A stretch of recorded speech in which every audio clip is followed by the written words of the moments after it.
Where's my car? I'm clicking it, and maybe I put it somewhere else. Baltimore approaching more than 11,000 car thefts in 2023. A look at the demands for accountability from Fox 45 has heard from victims and prosecutors this year. Marilyn Mosby facing another battle tonight, the latest development that could affect her ability to practice law. New data shows less young men are attending college. Coming up later, we'll have a live report from D.C. with the latest on the decline. Live from WBFF in Baltimore, this is Fox 45 News at 6. It's not a matter of, hey, if my car will be stolen. No, it's when. Your car likely will be stolen if you park it in a public place here in Baltimore City, if it's a Kia or Hyundai. A constant headline for 2023, the crisis of cars being stolen throughout the region. Baltimore City on pace to record an astonishing 11,000 auto thefts in a single calendar year.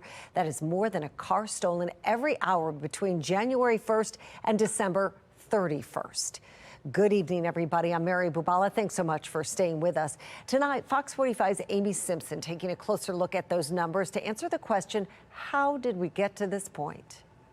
The alarm bells started going off this summer, around the time an unmarked police vehicle was stolen just blocks from BPD headquarters. We've had a departmental car that's been stolen with police equipment in it. Cars were being targeted by thieves at an alarming rate. It's a serious public safety hazard because these cars they're stolen. Usually it's juveniles that are doing it. And even back then, some already blaming juveniles and the Kia Boys challenge on social media, prompting thieves to hotwire vulnerable cars with just a USB cable. They're just running around and like it's a game to them, stealing these cars, and it has dangerous consequences. Cars were being taken and in some cases used to commit other crimes. Damaged, driven until the gas tank ran dry, and often dumped. Like this Baltimore woman whose car was stolen from outside of her house this summer and trashed. I had no idea who took it. I have no idea what happened to the people that took it. But headlines soon reported when it came to auto thefts, kids and teens were tough to hold accountable. Baltimore City's top prosecutor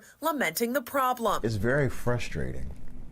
You have officers doing their job, risking their life.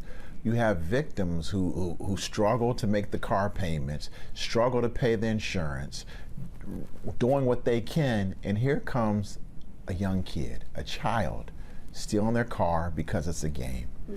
They think the system will hold that child accountable, but it's not happening. Before long, victim after victim came forward to tell their tales about thieves so brazen, often undeterred by the watchful eye of surveillance. Where's my car? I'm clicking it, and maybe I put it somewhere else. This group bashing a window and hotwiring the ignition of this Fox 45 employee's car parked in the station's lot in the middle of the night. I'm mad. I'm watching 4 little kids, maybe 15, 16, jump out of a car 1:30 in the morning. The whole thing unfolding in a matter of minutes. Meanwhile, this Baltimore County woman showing Fox 45 News 2 speeding tickets that came in the mail from the city. Shocked that she was forced to pay for the infractions allegedly racked up by the thieves that took her car. They said, well, it would probably happen while it was stolen. They told me that.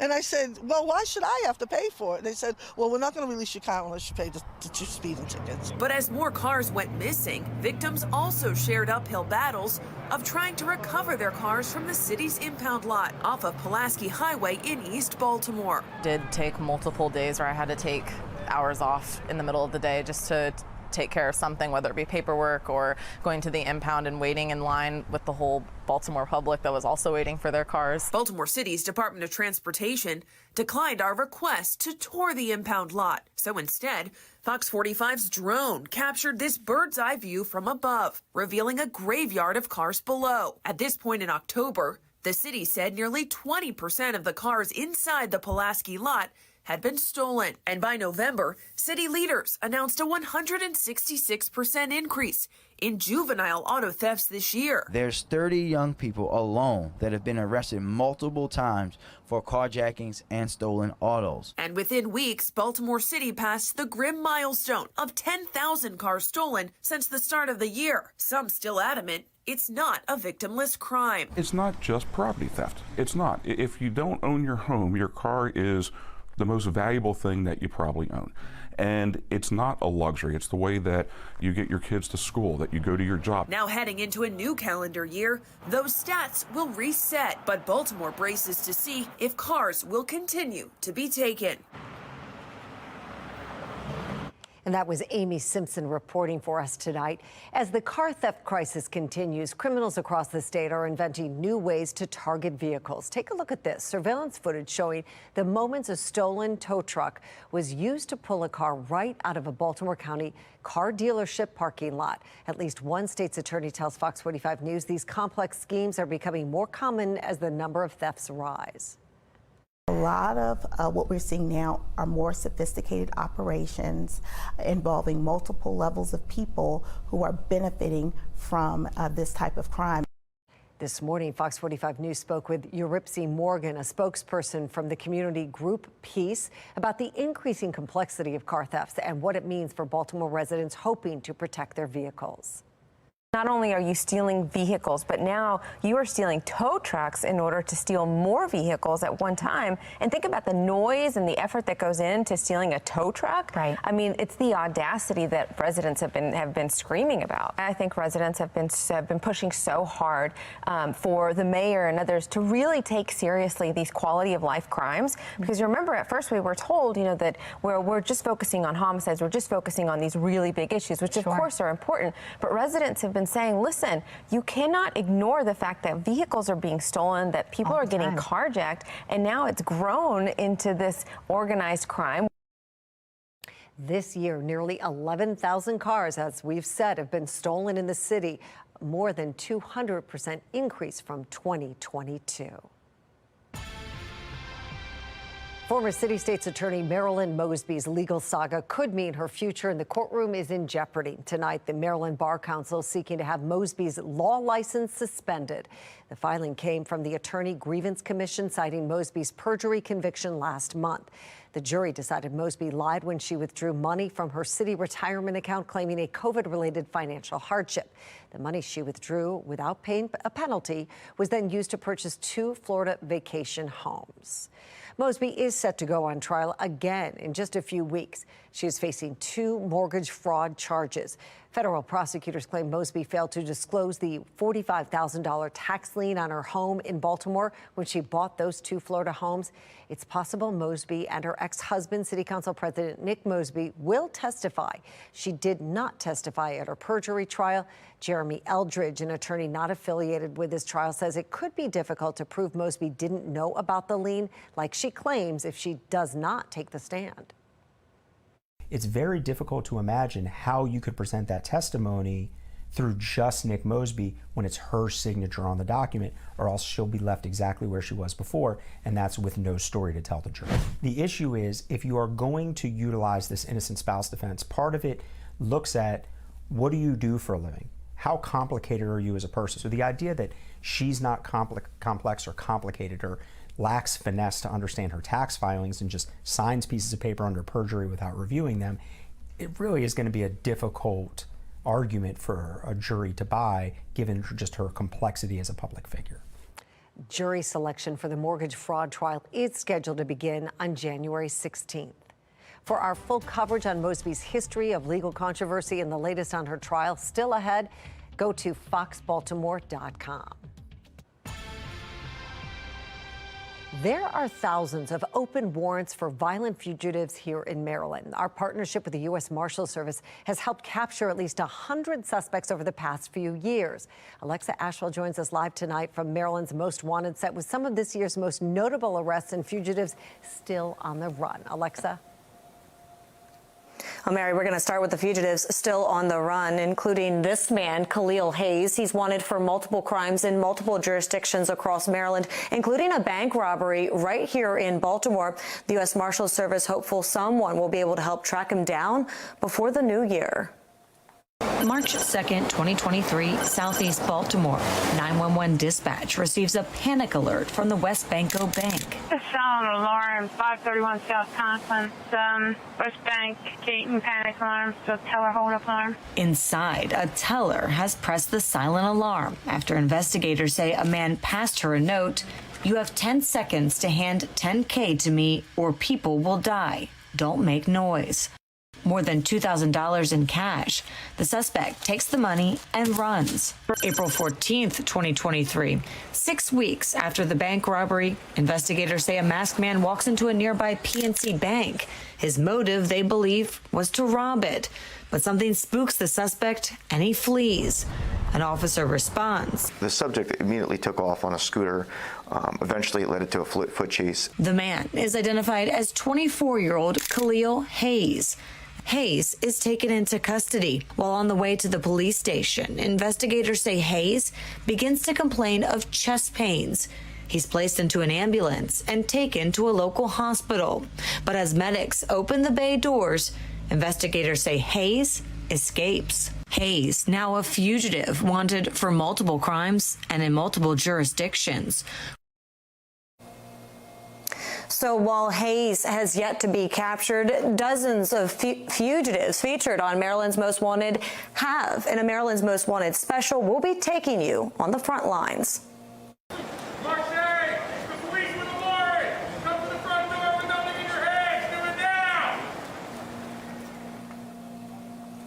A behind-the-scenes, first-hand, exclusive look at agents in action as they go after some of the most violent fugitives right here in Baltimore. That's tonight at 10:30 on Maryland's Most Wanted.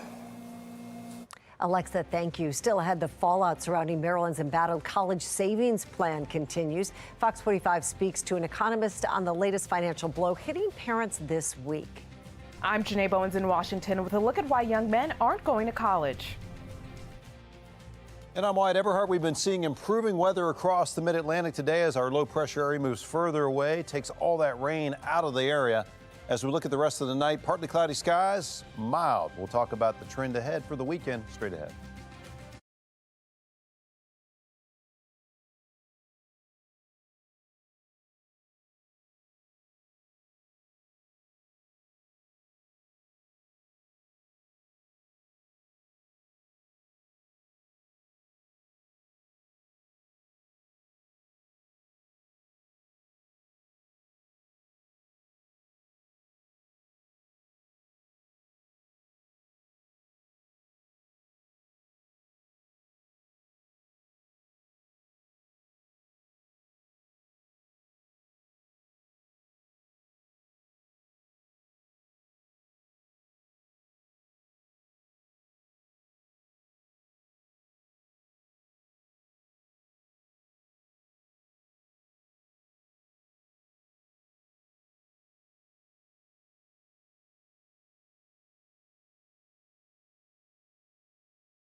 New data shows the number of young men going to college is decreasing at an alarming rate. Some experts say cost and culture wars are to blame.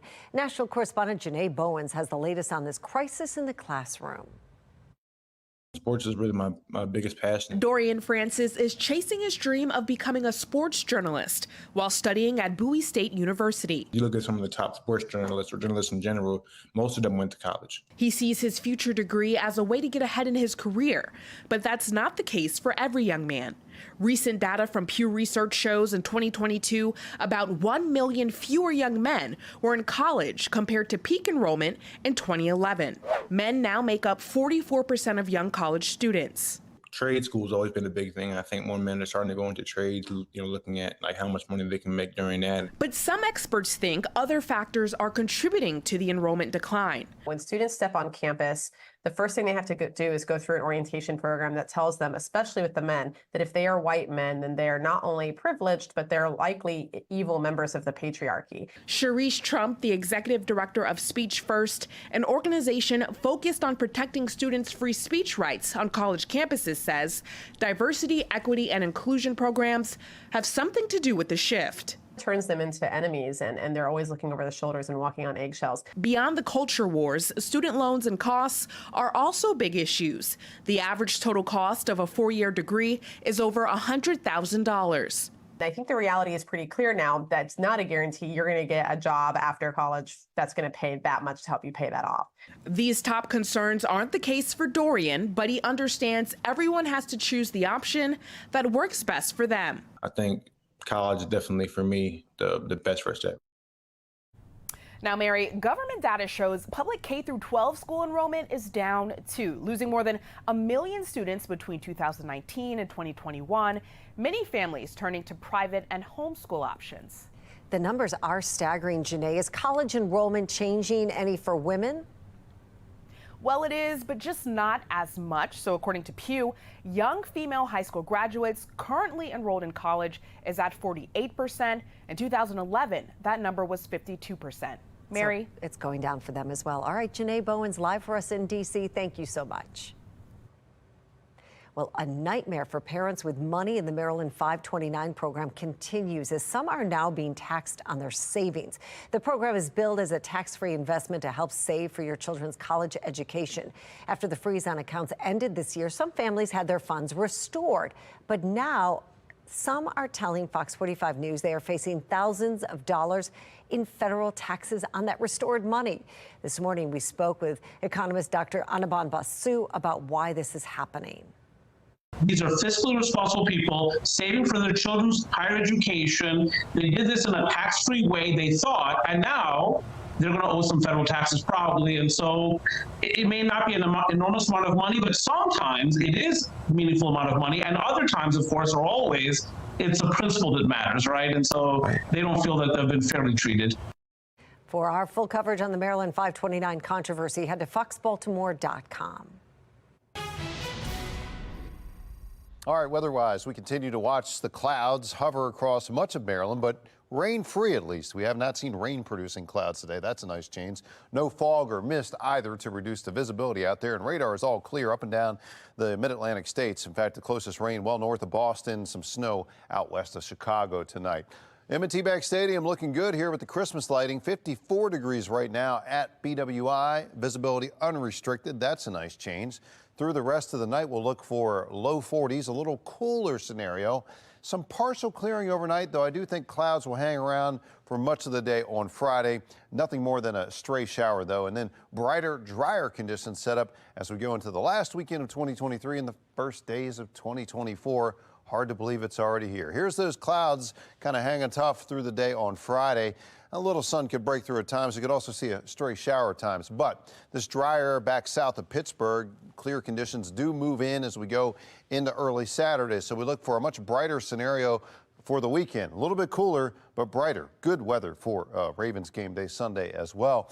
Temperatures along the East Coast still very, very mild. The coldest air is still up in the northern plains, but that's steadily going to shift its way eastward as we go into the next several days. So tomorrow, relatively mild, mid-50s again, but a couple of days in the low 50s for the weekend with sunshine, but still cooler. And then much colder as we go from Tuesday and beyond.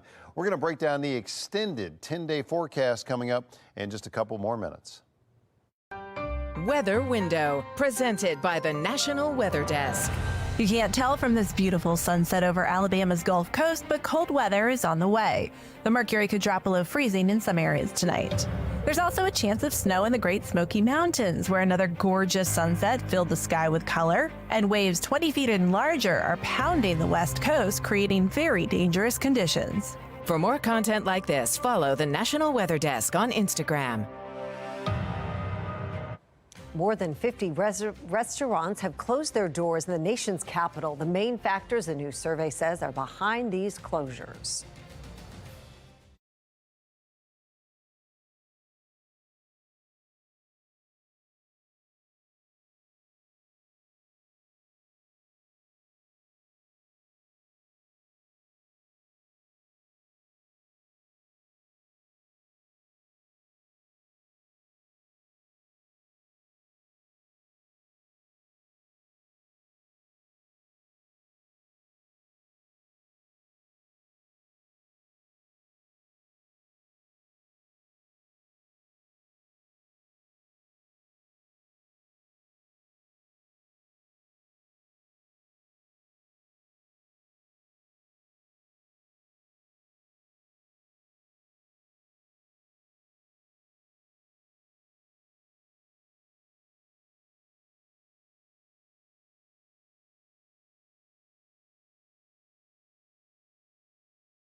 A new survey found that crime and rising costs have been the main driving forces behind dozens of restaurants closing their doors in D.C. Christian Flores from our Sinclair sister station in D.C. has a closer look at these closures and why a recent incident has another business owner on edge tonight.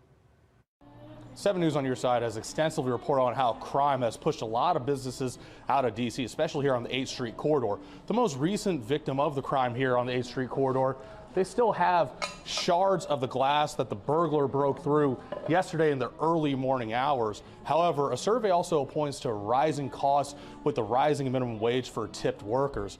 It took him 2 minutes to break the glass, come inside, get the cash drawer, and then walk out. Evelyn Bastian sat in awe when she saw the surveillance video of her restaurant, Fresca Taqueria, being broken into. The burglar stole around $500 in cash and left her family to literally pick up the pieces.